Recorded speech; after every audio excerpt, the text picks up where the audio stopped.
The siege on the U.S. Capitol has renewed talk of an extreme remedy, declaring the president is unfit to do his job and removing him from office under the 25th Amendment. 22 News anchor Rich Teddemer explains what it is and how it could be invoked. The 25th Amendment addresses the issue of presidential disability as well as succession.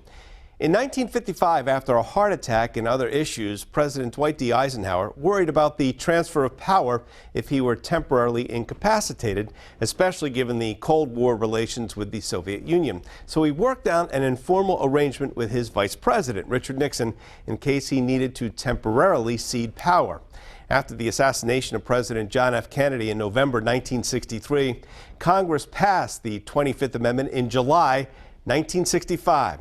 Springfield political consultant Tony Signoli explains how it works.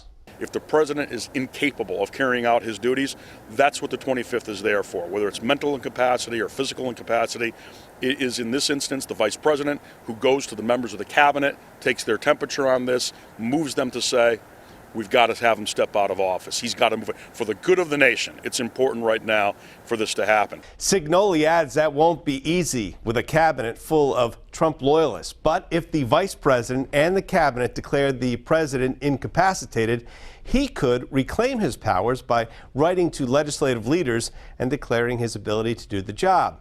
If the vice president and cabinet members object, the matter then moves over to Congress. It would require a two-thirds vote in both chambers of Congress to strip the president of his powers once and for all. At that point, Vice President Pence would finish out Trump's term until Inauguration Day on January 20th.